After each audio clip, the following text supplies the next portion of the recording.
What's going on, mi gente? It's Diego Montalvan back again. This time to talk about Chile. We needed to finish all the conmebol nations, and now we have Chile. And with me is Matias Grez, a Chilean football expert, to talk about Chile and their qualifying campaign. Matias, how you been? How's everything? I'm doing well, thank you. Very nervous about these upcoming qualifiers, but keeping everything crossed that Chile can somehow make it. It's very nerve-wracking for a neutral fan, for obviously anyone in that mid section of the table. It's crazy because anything can happen. I mean, for the neutral, the final few fixtures have fallen perfectly, with Peru and Uruguay playing and Uruguay and Chile playing in what looks like it could be a decider for perhaps that final playoff spot into the World Cup. For us, those of us that are invested in one or any of these countries, is certainly nerve-wracking. And I mean, I'm sure, I don't know if Chile are perhaps the least favoured, given they go to Brazil on the final day. They play Brazil next and then host Uruguay on the final day. It seems they have the toughest route through to the World Cup. So I'm sure lots of Chileans will be watching the final two fixtures from behind their sofas. I mean, yeah, it sure looks like they do have one of the toughest fixtures, to be honest. But before we get to that, let's talk about their campaign so far. What have you thought about it, and how would you grade it? I mean, it's very difficult. It's realistically, I mean, you'd have to say it's been somewhere near a disaster. This Chilean squad, the Golden Generation, they are an aging group of players, but you would have thought that given the quality they would still possess and their experience, you know, at this level, and, you know, the cutthroat nature of South American qualifiers and the experience they've got in winning Copa Americas, you would have thought that they'd have enough to get over the line, you know, give themselves one final hurrah to compete at a last World Cup before, you know, perhaps they all begin retiring. But I mean, it started terribly under Reinaldo Rueda. And I think the Chilean Federation perhaps moved a bit too slowly in removing him as head coach. And then in Martín Lasarte, I mean, it would be kind to say if he was their third choice. I don't think he wasn't really at top of their list for replacements for Rueda. And it was basically a run of 3 wins a few fixtures ago that basically kept Chile alive in these qualifiers. I mean, the form before that especially was terrible.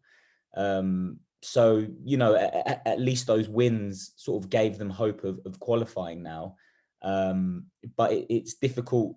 I mean, if you ask me to give a grade, I'd maybe give it a kind C, maybe, if that's fair. And then, you know, even going forward, it's hard to say that during this qualifying campaign, Chile have really, you know, found any youngsters that you could picture helping them, you know, qualify for future World Cups.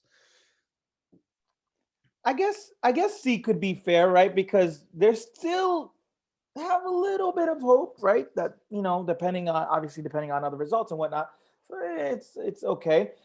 What would you say was a key moment in this campaign that I guess brought it a little bit downhill for Chile? It's hard to say. I mean, I think this entire qualifying campaign, Chile have for most of it anyway, have desperately lacked goals. And, you know, with the likes of Alexis Sanchez and Eduardo Vargas, who have, you know, formed arguably over the last few years Chile's greatest ever strike partnership. You know, I mean, I think given what they've won together, the number of goals they've scored, how they've played together, I mean, I think it would be fair to say they would rival Zamorano and Salas for success with the national team. But Vargas has struggled tremendously for the last 18 months, 2 years, perhaps, in front of goal. And obviously we know Sanchez hasn't been the same player. Injuries, he's suffered plenty of those over the last couple of years too. So, I mean, I wouldn't necessarily say there's any one moment, but I would say if you were to pinpoint something, I would say Chile's lack of goals, especially. But I think, you know, that's indicative of the lack of form of individual players, the individual forwards. But then also, I don't really think they've ever found a system under Rueda first and now Lasarte that has really worked for this group of players. Yeah, I guess I would have to agree with that. That golden, like you mentioned earlier, that golden generation.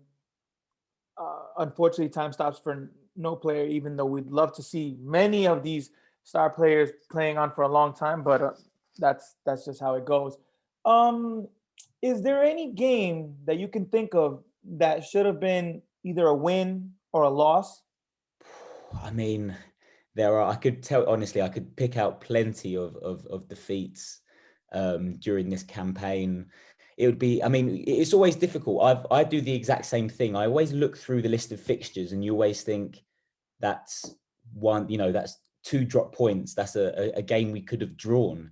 But I honestly, if I'm being, I don't think I'm being overly critical to say there's been far too many of those, you know, that Chile can really pinpoint one that, failed to qualify them for the World Cup. I mean, I think maybe for the last World Cup, you could say the home defeat to Paraguay towards the end perhaps cost them. But this time round, I mean, they've been so poor for so long. And so many of those defeats, I mean, I'm somebody that's always kind of tried to be optimistic and praise this team. So many of those defeats, they deserved to lose from the start. They were, second best to a lot of these teams.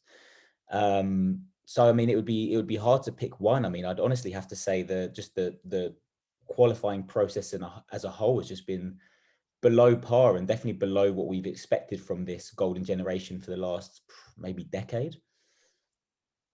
With that said, with do you think that you could say that there was any player that stood out for you? Oh, absolutely. I mean, Ben Brereton Diaz, he has been in what has been a very, very difficult qualifying campaign for so many reasons. Brereton Diaz has been the one shining light and the one positive that has kept Chilean fans hopeful and optimistic in this national team. I mean, he brings something completely different with his physicality, with his direct running. And, he was never, it's funny, he was never before joining with the Chilean national team, he was never known for being a goal scorer. As soon as he converts his nationality from English to Chilean, he goes on and scores this wild goal scoring run in the championship with Blackburn, which also then, fortunately for Chile, translates over into the national team. And I think, if it wasn't for him, he's obviously scored some huge goals during this qualifying campaign. Unfortunately, the one he scored against Argentina didn't really count for anything in the end. That would have been nice to snatch a point.